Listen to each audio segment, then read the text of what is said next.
Antonio Ruiz.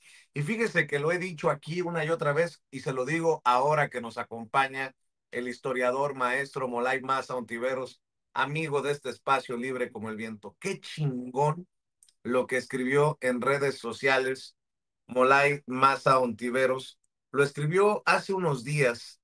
El PRI, el PAN, el PRD y sus satélites tuvieron su oportunidad. El pueblo ha votado por otras nuevas formas de gobierno. Es mejor que cuadros nuevos se equivoquen a que viejas ratas pudran nuestra transformación. Bolas. Durísimo el tuit de Molay Maza. ¿Cómo estás, Molay? Gracias por tu paciencia. ¿Cómo te va, maestro? La paciencia es una virtud revolucionaria. Eso, ¿Cómo están eso. ustedes? Yo bien aquí, pues gozando de la vida y disfrutando de la historia, ¿no? Ese tuit es, pienso yo, el punto de vista de un ciudadano de a pie que mira el acontecer político de abajo para arriba y hay cosas que puede entender y cosas que no, pero que votó con una voluntad de cambio y no para que le den gato por liebre. ¿Qué está pasando desde tu perspectiva, Molay? Bueno, ya ahora sí, como historiador, pues la cosa es compleja, ¿no? ¿Qué está pasando? Que vivimos un proceso de transformación pacífica, gradual. Y nadie dijo que iba a ser fácil, ¿eh? Por cierto. Exacto, eso. Nadie dijo que iba a ser fácil y nadie dijo que iba a ser de un día para otro y nadie dijo que iba a ser, saquen a todos los malos y vengan todos los buenos, ¿no? Porque los cambios, ni siquiera las revoluciones sociales son así, ¿no? Siempre, incluso en la revolución socialista de octubre, de 1917 en Rusia, incluso en esa revolución, donde fue un cambio del Estado total, un cambio de estructuras total, se necesitó ocupar a los viejos funcionarios técnicos o diplomáticos incluso del viejo régimen para tareas muy concretas, ¿no? Entonces, bueno, eso se debe entender. Luego hay factores de poder, ¿no? Hay inercias, hay fuerzas, hay tradiciones, hay costumbres del viejo régimen, hay personalidades del viejo régimen, hay poderes fácticos que se personifican en sujetos específicos y que siguen ahí, ¿no? Y que depende de la correlación de fuerzas que tenga el movimiento, el pueblo, las bases, los sectores democráticos del gobierno y del partido y del movimiento, depende de la correlación de fuerzas para quitar o poner compañeros nuevos o viejos reciclados, ¿no? Y entonces Oye, Molay, hay una constante tensión, una constante lucha. por ejemplo, pienso, ¿no? En la victoria en su momento del revolucionario silencioso de Pepe Mújica, ¿no? Que se nos ha adelantado. Creo que tus palabras y tu análisis hoy, por cierto, con el espíritu de Pepe Mújica, van a dar claridad, porque es el austero, el presidente más pobre del mundo, pudo ganar, pero su victoria no pudo necesariamente permanecer o prevalecer. Regresó otra vez el movimiento conservador a Uruguay y aquí es donde empieza lo interesante y por eso te pido que nos ilumines desde tu trinchera para entender incluso estos movimientos que tanto admiramos a la distancia, pero que también reflejan mucho de lo que estamos debatiendo en estos momentos en nuestro país. Sí, bueno, es que el Pepe Mujica es representante de un movimiento del que hemos aprendido, ¿no? Nos costó mucho trabajo aprender del Frente Amplio de Uruguay, pero al final el movimiento de regeneración nacional es un aprendizaje de esa experiencia de Uruguay, ¿no? Que es unir todos los esfuerzos en un frente común para lograr objetivos concretos dentro de la legalidad constitucional liberal burguesa, ¿no? Y esa victoria es importante porque te permite abrir espacios democráticos, te permite que gente como Andrés Manuel López Obrador, ¿no? Que le dicen que el indio patarrajada de Macuspana llegue al gobierno, o te permite que Pepe Mujica, un ex guerrillero que no se enriqueció nunca de la política, llegue al gobierno después de hacer una campaña a ras de suelo, porque también es muy importante. Pepe Mujica pertenece a un movimiento que forma parte del Frente Único, el Movimiento de Participación Popular, MPP, ¿no? Que es uno de los grupos que conforman el Frente Amplio. En el Frente Amplio hay socialistas, hay comunistas, hay anarquistas, hay socialdemócratas. El Partido Comunista del Uruguay participa del Frente Amplio, ¿no? Cuesta trabajo ponerse de acuerdo para ver quiénes van a ser los candidatos, cuáles van a ser las cuotas, quiénes van a ser los que van a representar al movimiento en los diferentes espacios de representación. La tienen un poco más fácil porque Uruguay es un país chiquito con una población pequeña, entonces cuesta menos trabajo ponerse de acuerdo y organizarse, ¿no?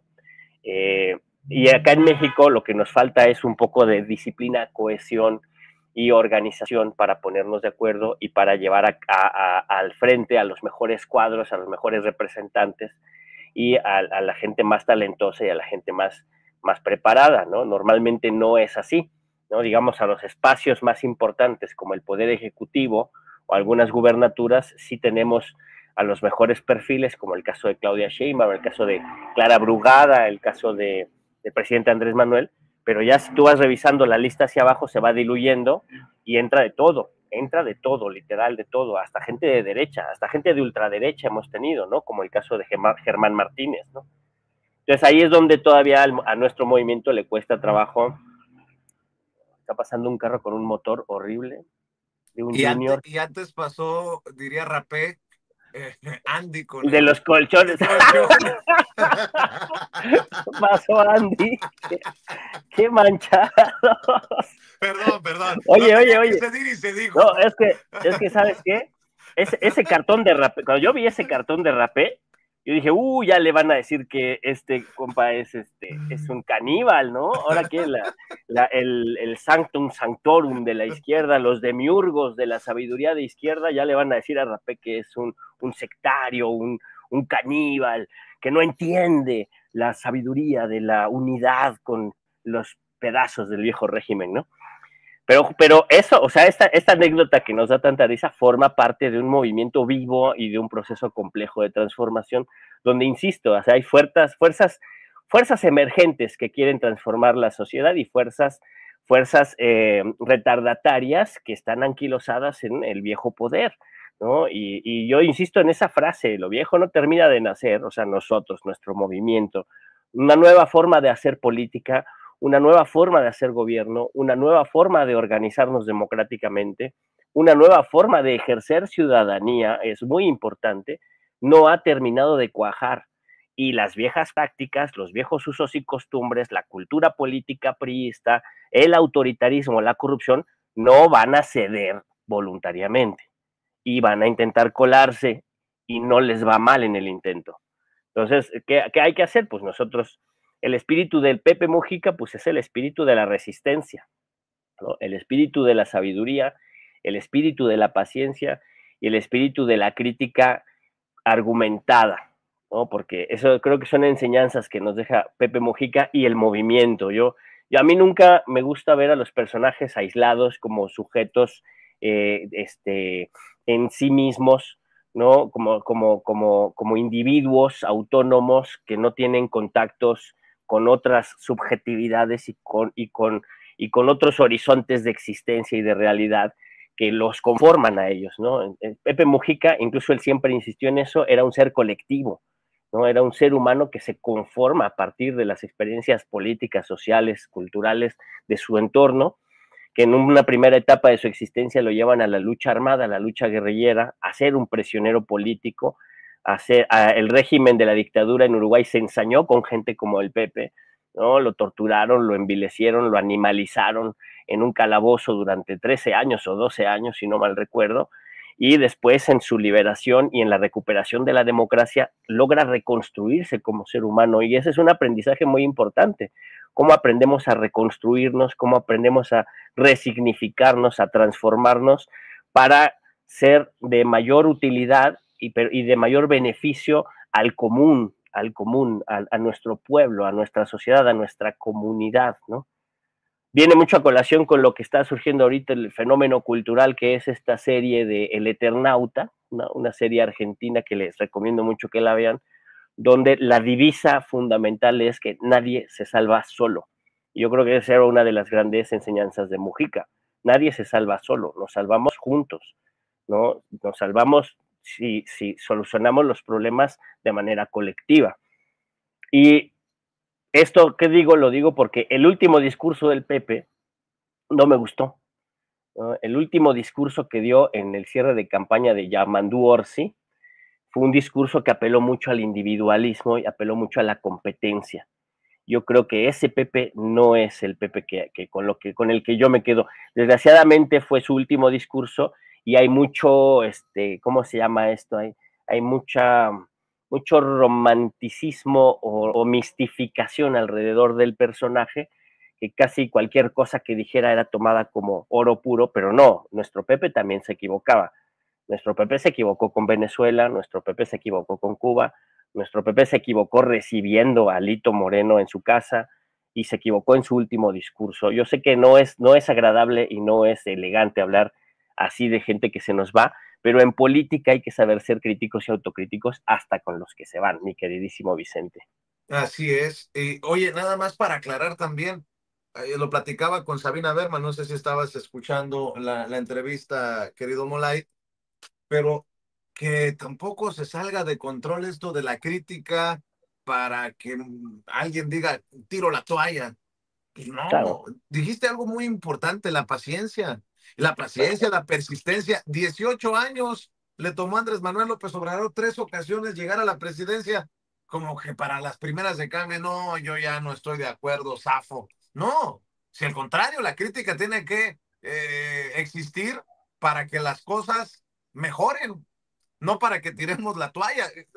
Y quiero insistir en eso porque pues obviamente nos tiran hate, nos tiran odio de que estamos dividiendo al movimiento, que nuestro interés como caballos de Troya es dividir. Ni modo que yo vaya a decir, voten por el PRI o por favor, no, por el PRI o el PAN. No podemos regresar, no podemos dar pasos hacia atrás, pero los pasos que se estén dando, que sean firmes en ese sentido de la transformación. Nada más para aclarar, mi querido Molay. sí, o sea, justo uno de los aprendizajes más importantes que nos heredó Pepe y Andrés Manuel, ¿no? Afortunadamente Andrés Manuel López Obrador no se ha ido, anda de parranda, y quiero ver la cara de sus odiadores, ¿no? Estos que se inventan cada estupidez, cada delirio que inventan alrededor de el presidente eterno Andrés Manuel López Obrador. Quiero ver su cara cuando publique su libro, Andrés Manuel. Cuando publique su libro, el libro que está trabajando sobre el México profundo, sobre la verdad profunda de nuestros pueblos indígenas y nuestra antigüedad, nuestro pasado glorioso, ese libro lo está escribiendo, está leyendo, está estudiando y está escribiendo su libro. Y ojalá en este sexenio publique el libro y veamos las presentaciones del libro. Eso va a ser un fenómeno muy interesante. Y A va a mí ser me, parte de esta lucha, porque es justo el sentido de la paciencia de Andrés Manuel y de nuestro movimiento que debemos aprender es que Andrés Manuel viene de una experiencia política en donde habíamos vivido el terrorismo de Estado, ¿no? Desde el asesinato de Rubén Jaramillo hasta la masacre del 68, el 71, la mal llamada guerra sucia, que es terrorismo de Estado, porque no es una guerra, no hay una confrontación proporcional, es una represión brutal del Estado en contra de un sector de la población, que eran los jóvenes y normalmente estudiantes, ¿no? Entonces eso es terror de Estado, donde hubo desapariciones forzadas, hubo vuelos de la muerte, hubo torturas, ¿no? Y ese fenómeno represivo autoritario del Estado priista y luego prianista se vino hasta culminar en Acteal, en Ayotzinapa, ¿no? Pasando por Aguas Blancas, el Charco, Acteal, Ayotzinapa, ¿no?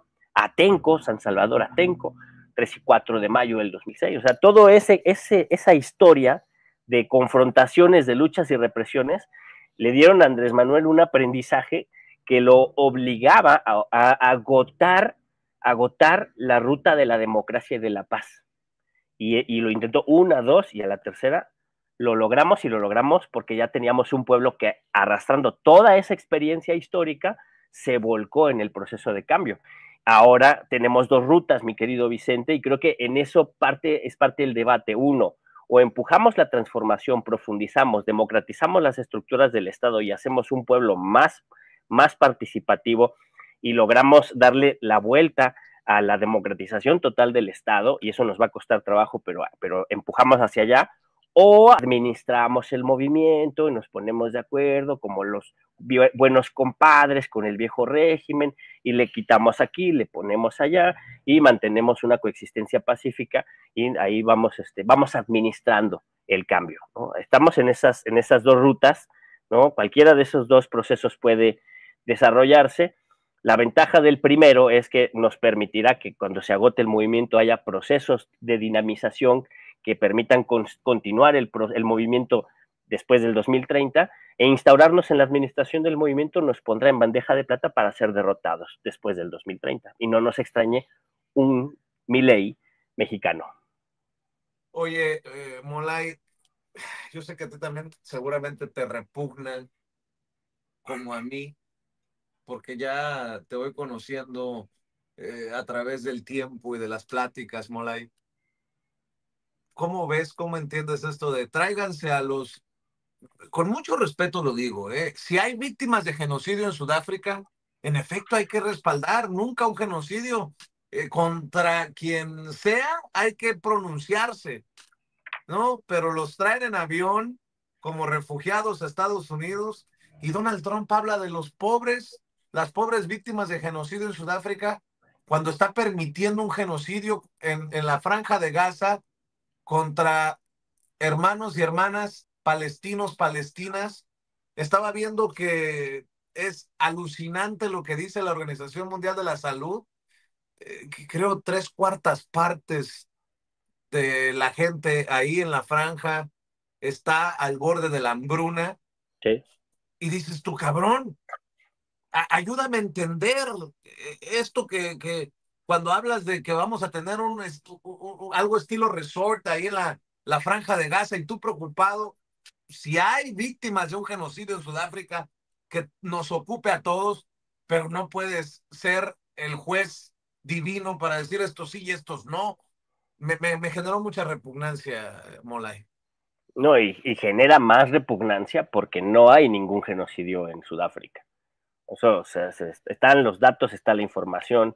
Hoy en día tenemos acceso a información directa y no hay ningún genocidio en Sudáfrica. Lo que hay en Sudáfrica es un proceso, ya que se tardó muchísimo, muchísimo se tardó, proceso de reorganización y de distribución de la tierra.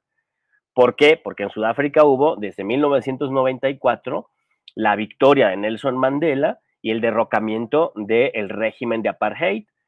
¿Quiénes son los afrikaners? ¿Quiénes son estos 98 afrikaners que acaban de llegar a Estados Unidos? Y los que están en Sudáfrica son los beneficiarios del régimen colonial y de apartheid, ¿no? Que se inicia en 1948, curiosamente inicia al mismo tiempo que la Nakba palestina, ¿no? La guerra de Nakba, que es la catástrofe, la guerra colonizadora genocida del ente sionista israelí, inicia como guerra abierta genocida en 1947 y se funda el Estado de Israel, consolida el desplazamiento y el genocidio de los primeros territorios ocupados en 1948 y se funda el Estado bueno, no es un Estado porque no tiene constitución ni fronteras, el ente sionista que se autoproclama Israel, ¿no? En el 48, pues en ese mismo año 48 se instaura un régimen colonial, represivo, racista de apartheid. Y el apartheid quiere decir que no se le reconocen derechos de humano a los negros y solo se reconocen como ciudadanos y seres humanos a los blancos. ¿Te suena, Vicente? ¿Te suena? Está cabrón. Sí, ¿quién coincide con eso? Pues Donald Trump, ¿no? Entonces, entonces, ¿qué pasa allí? Hasta para no hacer el cuento largo, pasan los años, la lucha anticolonial del pueblo sudafricano. Ahí uno de los personajes más destacados es un miembro del Partido Comunista de Sudáfrica, que luego se disuelve el Partido Comunista para crear un movimiento más amplio, que es el Congreso Africano, que es Nelson Mandela, y participa en la lucha armada, la lucha guerrillera, ¿no? Y luego es prisionero, declarado terrorista, y lo hacen prisionero y lo tienen 30 años preso, ¿no? Pero el movimiento continúa, el movimiento en contra del apartheid por los derechos humanos continúa, se globaliza y finalmente triunfa porque el boicot y la solidaridad internacional funcionan para reducir las posibilidades del estado de apartheid sudafricano y en 1994 gana las elecciones el expreso político Nelson Mandela y logra destruir, derrocar, por lo menos formalmente, el estado de apartheid, ¿no? Entonces se le quita el gobierno a este pequeño porcentaje, que es el 5% de la población sudafricana, son los blancos que tenían el poder político y que tienen el poder económico. Y se les quita el poder, se disuelve el apartheid y se hace una constitución y un régimen político que reconoce los derechos a todos los ciudadanos, ¿no? Dice el presidente Cyril Ramaphosa que es el único triunfo anticolonialista que no ha expulsado a los colonizadores, el caso sudafricano, que al contrario, les han reconocido derechos, les han reconocido propiedad, les han reconocido ciudadanía, ¿no? Incluso nosotros somos un país que luchó por su independencia de manera armada. Nosotros cuando logramos la independencia y logramos la república, nuestros dirigentes expulsaron por la vía de las armas a todos los españoles, Vicente, así es, o sea, en México no se anduvieron con chiquitas. Luego se nos olvidan las cosas y creemos que la historia fue miel sobre hojuelas, pero no. También en la independencia mexicana también se expulsó a los españoles, ¿no? Eso se puede calificar como un abuso y lo que tú quieras, claro que sí se puede, pero en Sudáfrica, pleno siglo XX, ya casi entrando al XXI, no hicieron eso, se mantuvieron ahí los afrikaners. ¿Y qué pasa? Los afrikaners hoy, ¿no? El 5% de la población blanca africana tiene en sus propiedades 2/3 de las tierras sudafricanas. Fíjate nada más, 5% de la población tiene en su propiedad 2/3 de las tierras del país. Y en la constitución anticolonialista, la constitución de Sudáfrica, se dice que tiene que haber una repartición igualitaria de las tierras, ¿no? Para que no, un 5% no concentre los 2/3 de la propiedad de la tierra, ¿no? Es un proceso de justicia social, un proceso de democracia. Eso es lo que los africanos blancos no toleran. No toleran que haya redistribución de la riqueza, no toleran que tengan que soltar lo que ellos creen que es suyo y nunca ha sido suyo, porque además esos blancos pues no nacieron allí, la mayoría, ¿no? Los afrikaners son herederos de ciudadanos holandeses y ciudadanos franceses que migraron a la Sudáfrica del apartheid, así como fueron a colonizar también los sionistas Palestina, colonizaron Sudáfrica y sometieron a la población nativa a un sistema de opresión, ¿no? La población nativa se libera, desarrolla un sistema democrático, los reconoce como ciudadanos, pero como ciudadanos pues se tienen que integrar y tienen que soltar la tierra que han usurpado. La tierra que los afrikaners han usurpado desde 1948, tienen que soltarla para que esos 2/3 de la tierra que ellos tienen en su poder se distribuyan entre la población y haya un régimen de mayor armonía y de mayor democracia y mayor redistribución de la riqueza. Con eso es con lo que no pueden. A eso es a lo que llaman genocidio. No ha muerto ni uno solo, ni uno solo. La mayoría de asesinatos que hay en Sudáfrica, la mayoría de asesinatos que hay por circunstancias que hay en todos los países del mundo, pues son jóvenes negros en las zonas urbanas. Ni siquiera son blancos, ¿no? La mayoría de asesinatos que se dan, ¿no? No hay una política genocida, no hay una política de persecución, no hay una política de desarraigo. Lo que hay es que no les gusta la igualdad, no les gusta la democracia, no les gusta la redistribución de la tierra que es constitucional y que es legal, ¿no? Y es más grosera la situación cuando son acogidos en Estados Unidos y el presidente de Estados Unidos declara que hay un genocidio y que ellos son, efectivamente, como tú ya lo dijiste bien, que ellos son exiliados por genocidio, cuando realmente está sucediendo un genocidio en Palestina y el concepto de genocidio no se le puede atribuir a cualquier situación histórica, ¿no? Para definir que lo que sucede en un país es genocidio, tiene que cumplir una serie de características, donde hay violencia, donde hay asesinato, donde hay intención de aniquilamiento de una población específica, donde se busca matar a los niños y a las mujeres para que no se reproduzcan ese sector de la población, y todos los requisitos, donde se coartan las posibilidades de movilidad de ese sector, de ese grupo poblacional, o cuando se le expulsa de un lugar y al mismo tiempo se le asesina, ¿no? Las características de genocidio las reúne en Gaza, la situación en Palestina, está el informe, ¿no? Es una cosa seria, ¿no? De Francesca Albanese, este informe que se llama, lo tengo por aquí, Anatomía de un genocidio, búsquenlo, Anatomía de un genocidio, ahí está la explicación científica con datos de por qué califica como genocidio lo que se está haciendo en Gaza. Francesca Albanese, relatora de derechos humanos de las Naciones Unidas, ¿no? Yo sé que las Naciones Unidas está muy desprestigiada, pero está desprestigiada por su incapacidad de detener el genocidio, pero sí sigue siendo un organismo internacional, es el único organismo internacional que nos va a permitir en lo sucesivo salir de esta situación hacia una multilateralidad, una situación de multilateralidad. Francesca Albanese hizo el informe y lo ha estado actualizando, Anatomía de un genocidio, y no existe ni un informe ni mínimamente parecido de la situación en Sudáfrica que justifique que los vacacionistas africanos que están siendo apapachados en Estados Unidos, pues estén su vida en peligro o estén siendo maltratados. Son vacacionistas, lo que no les gusta es la igualdad, lo que no les gusta es la repartición de la tierra. Pero hay otro dato importante, Vicente, que es desde la perspectiva norteamericana, ¿qué significa? Dime tú qué significa expulsar a los migrantes racializados, que son clase trabajadora racializada, secuestrar ciudadanos venezolanos, trasladarlos ilegalmente de Estados Unidos a El Salvador, encerrarlos ilegalmente en una cárcel de máxima seguridad, ¿no? Perseguir y ¿cómo se dice? Atrapar, capturar de manera excesivamente violenta a ciudadanos de origen mexicano, de origen latinoamericano, ¿no?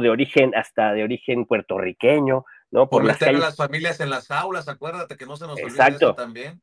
O rodear las escuelas y asustar a los niños, hacer que los niños se salgan corriendo de las escuelas por atrás, brincándose las bardas para que no los vaya a agarrar la CSS, ¿no? Las SS de Trump.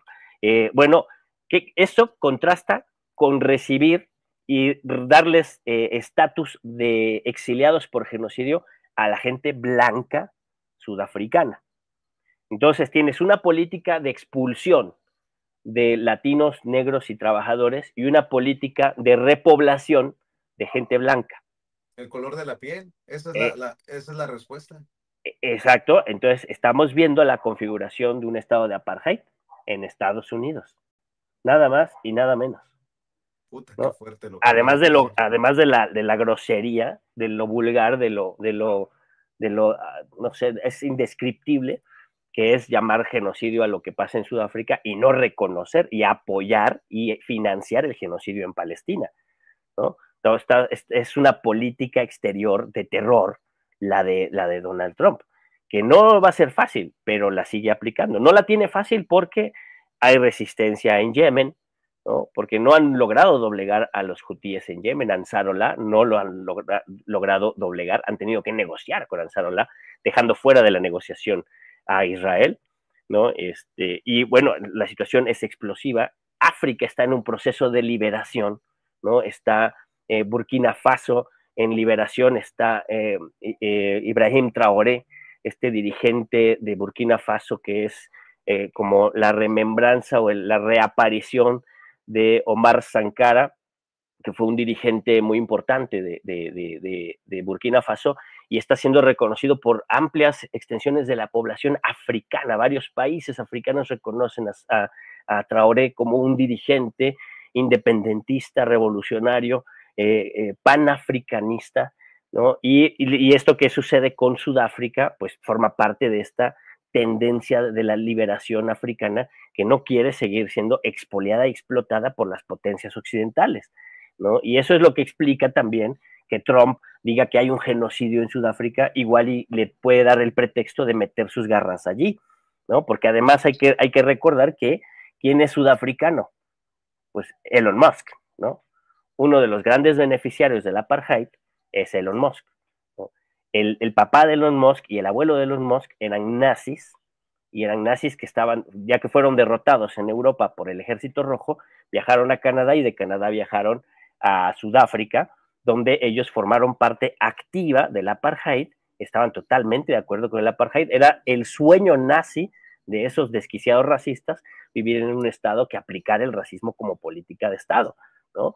Y entonces, Sudáfrica, último dato, ¿quién quiere Sudáfrica? Recordemos qué hizo Sudáfrica en estos últimos 2 años de genocidio. Sudáfrica fue el país que encabezó la denuncia en la Corte Internacional de Justicia para juzgar a Israel como criminal de guerra, para juzgar a Netanyahu como criminal de guerra y para declarar como un genocidio lo que se estaba haciendo en Gaza, ¿no? Gracias a Sudáfrica y luego a Colombia y luego a Brasil y México ahí de manera muy tibia, hoy está, ¿cómo se dice? Juzgado, ¿no? Si no juzgado, está declarado Netanyahu como un criminal de guerra y hay orden de aprehensión de la Corte Internacional de Justicia contra Netanyahu por ser un criminal de guerra, gracias al gobierno de Sudáfrica. Entonces, no es casualidad que ahora se quiera declarar al gobierno de Sudáfrica como quien está ejerciendo genocidio contra los afrikaners, que repito, son el 5% de la población sudafricana y tiene en sus garras 2/3 de la propiedad de la tierra. No es detalle menor. Y pues eso es a grandes rasgos lo que está pasando, esos 3 fenómenos al mismo tiempo, mi querido Vicente. Pues qué bueno que tenemos la oportunidad de escuchar tu análisis, de escuchar tu punto de vista, querido Molay. Yo agradecido y además fascinado de conversar estos temas contigo, maestro, invitando a la audiencia para que esté al pendiente de tus participaciones y en tiempos en los que hay mucho ruido y mucha denostación y mucho pleito entre youtuberos, periodistas de izquierda. eh, eh, Todo lo que te ha tocado leer, seguramente, jaloneos, pues decir que el enemigo no está aquí y que este espacio pretende ser un espacio para voces diversas, con las que podamos también respetuosamente diferir y ojalá que cada vez más compañeros, compañeras se atrevan a hablar, ya no digo en sin censura, que hablen sin censura, pero no tiene que ser necesariamente aquí. Y desde esta trinchera, pues apoyar esos esfuerzos como los tuyos, querido Molay. Tu comentario para cerrar y obviamente un evento que traes ahí Ah, también, sí. por Pues justo favor. hablando de genocidios, el domingo 18 de mayo se va a hacer la marcha por el 77 aniversario de la Nakba, ¿no? Que esto que les decía, el inicio del proceso de colonización violenta, porque había habido un proceso de colonización lenta. Los palestinos habían recibido a los judíos que salían de Europa, los recibían, les enseñaban a trabajar, los integraban a la sociedad, pero ya que fueron suficientes, se levantaron en armas y empezaron a asesinar palestinos y traicionaron la confianza del pueblo palestino. En el 1947 y 48 inicia la guerra de la Nakba y en el 48 expulsan a más de 500,000 palestinos del territorio ocupado. Entonces se cumplen 77 años y se va a hacer la marcha el domingo 18 de como la victoria alada, mal llamado Ángel de la Independencia. Es una victoria alada, pero sí se hizo celebrando los 100 años de la independencia. Y de ahí a la Embajada de Estados Unidos, que es el patrocinador del genocidio, ¿no? Y a las 3 de la tarde, ojalá puedan lanzarse. Si no, en donde estén, saquen su banderita de Palestina. Hay que solidarizarse con el pueblo de Palestina y hay que rechazar el genocidio. Justo en estos momentos se estará iniciando la operación final, ¿no? La solución final. Yo siempre he sostenido desde el inicio de aceleración de este genocidio, desde octubre del 2023, que en las catacumbas del poder político del ente sionista se tomó la decisión de que esta fuera lo que se llamó para los nazis contra los judíos la solución final, ¿no? Y ellos han decidido la solución final y están por lanzar la última estocada en estos días, ¿no? Que ellos dicen ya la ocupación de Gaza, ¿no? Y la expulsión del pueblo palestino de ese territorio de Gaza, ¿no? Lo que algunos llaman limpieza étnica. Yo creo que ya eso ya es un eufemismo. Limpieza étnica no es suficiente, se está hablando de exterminio. Esto es el exterminio y el genocidio de un pueblo, y pues no hay que quedarnos con los brazos cruzados, hay que hacer todo lo que esté en nuestras manos para rechazarlo, para repudiarlo y para luchar por la liberación del pueblo palestino, porque pues viene con nuestra propia liberación, ¿no? La cuarta transformación, uno de sus ejes, de sus principios éticos, es la fraternidad universal. Y no hay fraternidad universal si nos quedamos callados frente al genocidio en Palestina y en otros lados, pues, ¿no? Y pues a mí me encuentran en el Facebook, en el TikTok, ¿no? En TikTok estoy como antropología y sociología, antropología y filosofía. Y porque me han quitado varias cuentas, entonces ya no creo mucho en el TikTok, pero ahí me informo mucho también. Y en X también Mola y Masa, ¿no? Y pues eso, paciencia. Yo creo que estamos en un movimiento vivo, rico, ¿no? En donde hay que debatir mucho, hay que discutir mucho, hay que ser muy respetuosos con nuestros compañeros y compañeras, ¿no? Y lo fundamental es organizarnos. En función de que estemos organizados, en función de que estemos organizados y desarrollemos una conciencia libre, crítica, autónoma, ¿no? Salúdanos a Andy. Una conciencia propia, una capacidad de criticar y discernir de manera independiente la realidad en la que vivimos, y esa capacidad la articulemos con otros compañeros de manera organizada, y eso lo convirtamos en movilización social, movilización política. En función que vayamos logrando estos elementos, vamos a ir fortaleciendo al movimiento y vamos a ir desplazando las viejas rémoras, las pinches viejas ratas corruptas del antiguo régimen, ¿no? Hay que hacer la crítica, pero hay que acompañar la crítica de organización, ¿no? Lo digo por muchos compañeros que he escuchado que dicen que ya, hay que hacer otro partido, vámonos de aquí, esto se acabó. No, compa, pues si no es así, no son enchiladas, no son enchiladas. Lo que hemos logrado, lo hemos logrado con mucho esfuerzo, y no solo el nuestro, no solo el de los compañeros que nos rodean, con mucho esfuerzo de generaciones y generaciones de nuestro pueblo que ha luchado porque lleguemos hasta donde estamos. Y no podemos ser ahora, y lo digo, no podemos ser sectarios en sentido crítico, pues, o sea, hay que fortalecer la unidad organizada, la unidad movilizada y la unidad consciente, no una unidad a toda costa, una unidad acrítica, una unidad forzosa, no, una unidad orgánica de partido. Y eso implica que tenemos que organizar al partido, ¿no? Definitivamente. Es muy fácil decir y criticar y en el Facebook y en el Twitter, y luego no organizar ni madres, ni ir a una reunión, ni ir a un círculo de estudio, ni participar en nada. Eso es bien fácil, ¿no? Pues hay que meterse, hay que participar, hay que involucrarse, ¿no? Ahorita lo central ahorita es el 1 de junio.